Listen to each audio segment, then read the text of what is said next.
Hey there, and welcome to Industrial Talk. This is a special episode where we were broadcasting live from the Manufacturing and Technology Show. So you're going to hear some background noises on this particular conversation, but I wanted to put this on your calendar. This year's event. This is the Manufacturing and Technology Show, and it is scheduled for October 18th through the 20th. It is back in Cleveland, Ohio, and if you haven't been to Cleveland, you must put that on your bucket list. Great people, great food, great experience. You will not be disappointed. And of course, that show is going to be even better than last year's show. So put that on your calendar. That is the Manufacturing and Technology Show. So let's get on with the interview. Welcome to the Industrial Talk Podcast with Scott McKenzie. Scott is a passionate industry professional dedicated to transferring cutting-edge, industry-focused innovations and trends while highlighting the men and women who keep the world moving. So put on your hard hat, grab your work boots, and let's go. All right, welcome to Industrial Talk once again. This is the number one. It was voted number one recently of the best manufacturing-related and industry-related podcast in the universe. I don't know who's been voting for it, but I am going to run with that like I know what I'm doing. And we are broadcasting live from the Manufacturing and Technology Show, as well as the Safety Leadership Show here in Cleveland, Ohio. Put that on your bucket list because Cleveland is a beautiful town with great people. You got to do it. Now, in the hot seat, in the Industrial Talk hot seat, we got a gentleman by the name of Rick. Don't jump in, Rick. Don't. Where's your card? Don't jump in, Rick. Don't do that. FULWILER. I can't even read my own chicken scratch, Rick. That's awful, isn't it, Doctor? No, not really. That is. It's awful. No. You're too kind. Yeah. Hey, you having a good conference? I am. It's been a good conference. Yeah. It's good to get out to a live audience for a change. Come on, you know. Amen. That's the case. Amen. I mean, yes. I understand the good, the bad, the ugly with the pandemic. Everybody knows about it. But you know what I believe, me personally believe, as a positive component of we recognize the necessity that we need, we're humans, and we need to collaborate. We need to do that. Amen. Yeah, see, and it's absolutely wonderful. Now, Dr. Rick, give us a little. What do you have doctor in, by the way? I'm occupational health and toxicology. That's a mouthful. It sounds important. Far more important than my title. Not at all. Which is not much. So give us a little background on what that means and who you are. And then we're just going to venture into this transformational leadership because that's important. Well, I think it is too. Yeah, because do you have a book? No, I don't. No, well, that's too much work. Yeah, it is. It's pretty bad.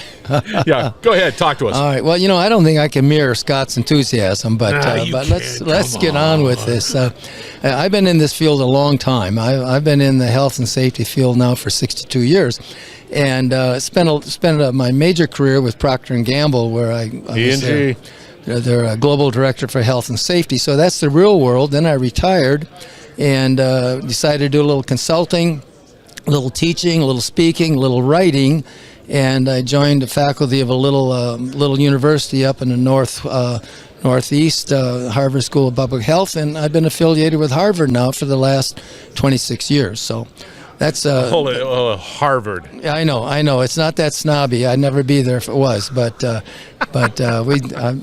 part of the other side of that. So we teach a course in leadership and management for EHS professionals, and it's just been a very successful course. Probably the only one in the country that's devoted to leadership and management for health, safety, and environmental professionals. Here's the reality of safety. And in manufacturing or any other industry, it is always looked upon with what? Sort of like, what a pain. You're here to prevent me from doing my job, right? You're here to slow me down, and that has to change. Scott, that's in my career, that's how it started, yeah. And I know when I go in to talk to a newly promoted vice president of manufacturing, for example, I'm sure they rolled their eyes and said, "Hey, Ricky, tell us what we need to do and get the hell out of here." Right. And early in my career, though, what I found was if you can merge the case for health and safety with the success of the organization, then you have an entirely different perspective. It goes from looking at health and safety as a staff cost necessity to a building business asset. That's not simple. It has to be done with hard examples. Yeah, that is huge. If you can do that, if you can tie the bottom line growth of your business financially with a robust safety leadership type of program, yeah, I think you've got something there. And you're absolutely right. I can say without a doubt that 100% of all the facilities I have been in do not look at it that way. 100%. How do we do that? Well, you do that a number of ways, but one of the ways you do that is try to measure your health and safety output in terms of business outputs. And the best example I can give is sales equivalent dollars. Let's say that an incident costs you $10,000. And okay, so that's $10,000 that you're throwing away. But if you're working for a company with a profit margin of 5%, they have to have $200,000 worth of sales to make up for the $10,000 in loss. Right. Once you communicate that message to senior managers, they care about the human side, but then that business side says, "Holy cow, I didn't know that." Come on. Do they say that? Come on, you know that. You know they sit there, they have an incident, and I lived it. I know it. And I knew exactly what that was going to cost me. And they just like, wow, I didn't know that. Come on. Yeah, no, they don't think like that. Wow. You know, they don't think like that. You know that when you in your I needed to get that widget done. I needed to get that thing. Yeah, I know. You're right. Get the widgets out the door. Yeah, you do. And, you know. But it's a slow transformation. I had good experience at Procter & Gamble making that sale, and that's one of the things I still do professionally now is offer workshops on building the business case for health and safety. Okay, so let's say it sounds good. All right, Dr. Rick, you're talking my language. Here's like, this is great stuff. How do you go into an organization and you've just talked to the executive people, and of course there's always a rift between executive and people on the front line and all. You got all that cultural dynamics that exist within an organization. How do you begin that process? And I would imagine it's case by case. I would imagine it's leadership by leadership, but how do you, what sort of in general, what do you do? Okay, now, the first thing you got to understand, Scott, is if I'm going to be called into an organization to work with them, that organization has made a decision that they want to achieve excellence. So I'm going into an organization that is, at least at the start, receptive to listening to a message. I'm not going to be invited into an organization to help them go from below average to average. So once you have that, then you got to sit down and talk with their senior management, see where they resonate. Yeah.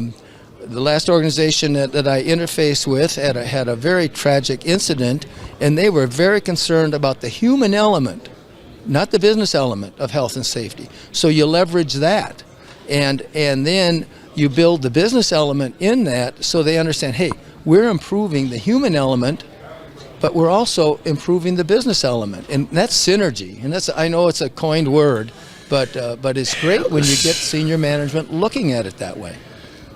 Here is the challenge I see, and I love what you're saying. It has to happen. We have to invest in a very methodical way in our safeties that makes it like a good business case to do it. Got to do it. It's important. Got it. But over the years, you've got a lot of headwind ahead of you, right? Yeah. There's just a lot of stuff. Hey, look we've got the posters on the wall, and they're saying, safety begins with you, and that becomes numb, and everything's numb, and we've had our executives saying, we're a safety-centric culture. And then when everybody's like, all right, cool, we're safety, and that's all good, right? Until that motor breaks, and then I can't get my material out, and then I'm going to cut corners to try to get that material out, and then all of a sudden, the trust, it's all of a sudden gone. It's gone. Okay. And that's part of the real world. You're not going to change everybody, no. but you use the term safety culture, and I think that we were just talking about this earlier, that I do not believe in a strong safety culture. I wrote Very an good. article. The article was titled "A Strong Safety Culture, No and Hell No," and of course I did that to be provocative. Yeah. If you want to be excellent, if you want to achieve excellent results, you don't have a safety culture. You have safety integrated into the organization's culture. If safety is part of the DNA of the organization, you're not going to have the problem. The line breaks down, and the manager's saying, "Oh, we're losing production, but we got to bring it back up safely," because safety is part of the overall culture. If you separate safety, he'll say, "Oh, yeah, I know safety is important, but we got to get the damn production up." Right. But if he understands that safety is part of their DNA, he or she is going to take a different perspective and bringing that line back up.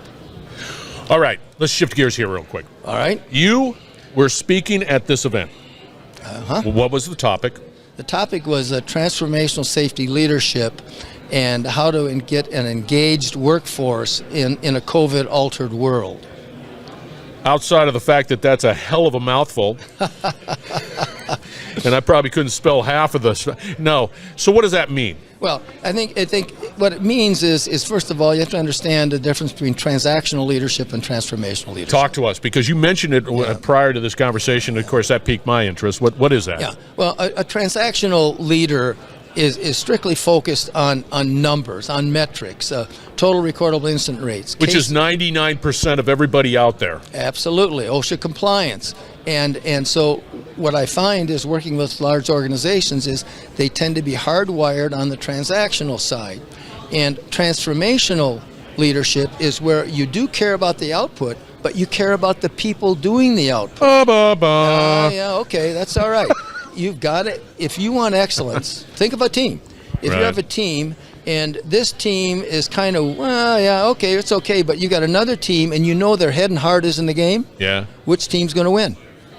Oh, the head and heart in the game. Okay, so I'm not about average. If anybody wants to have average, I don't really want to talk to him. That's Dr. Rick. He's not about average. No, and I'm talking about excellence. So we want to deal with people who want the head and heart in the game. Get their workers engaged.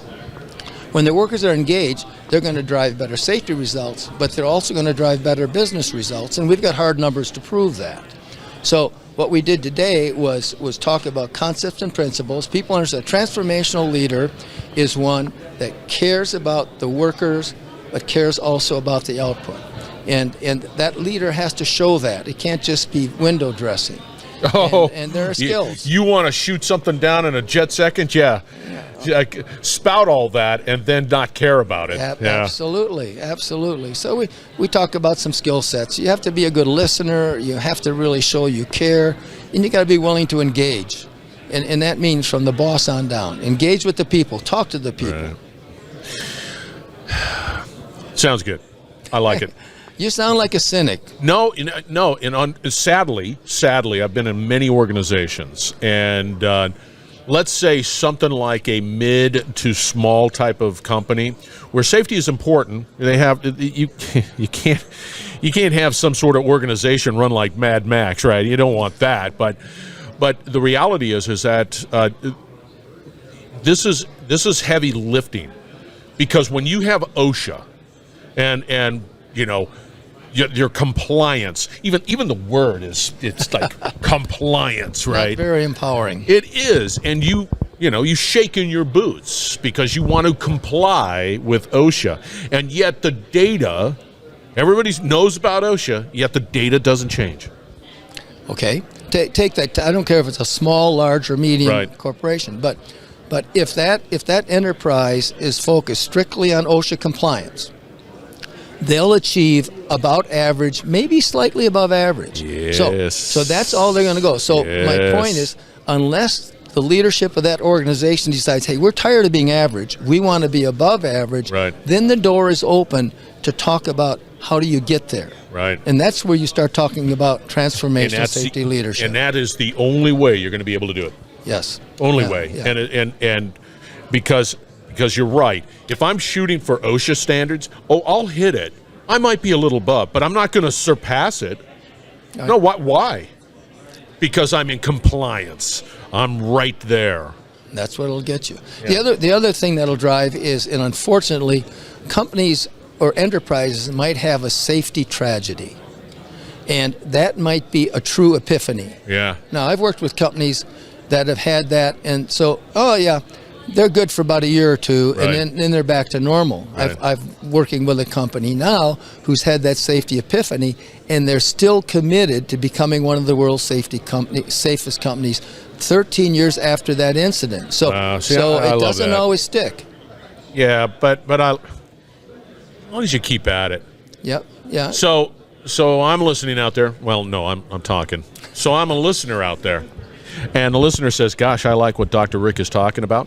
I'm a manufacturer. I want to know more about that transformational leadership. How do I get it started? What do I need to do? How do I get a hold of Dr. Rick? Well, I'm an old timer, and I don't even have a website. So the only way they're going to get a hold of me is through my email address or my phone. And I gotta check that email address out. Yeah, it's a Gmail. Yeah, it is. Well done. And it is RDFBMW. And he's the president. You got mad skills. Yeah, I don't know about that.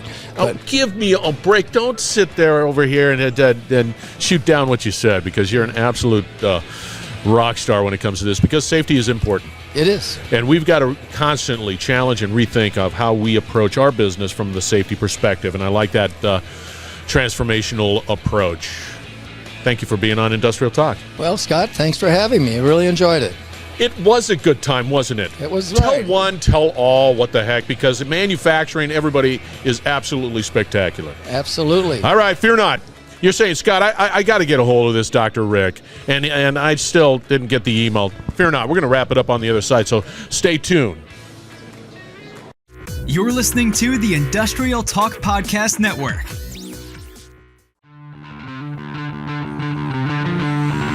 All right, once again, thank you very much for joining Industrial Talk. And a hearty thank you to Dr. Rick FULWILER. If you're serious about safety, doing something about it, you got this trusted guy right there. I'm going to put all his contact information out on Industrial Talk.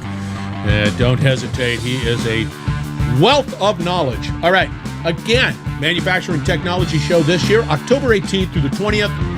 2022. Last year was great. This year is going to be better. So put that on your calendar. Let's get back to normal. Let's start connecting. Let's solve problems. All right. Industrial Talk is all about highlighting leaders that are there to help you succeed, to solve problems. They want to collaborate. They want to educate, and they want to innovate. Do not miss out on all of the great content being developed at industrialtalk.com. All right. Be bold, be brave, dare greatly. Hang out with people like Dr. Rick, and you're going to change the world.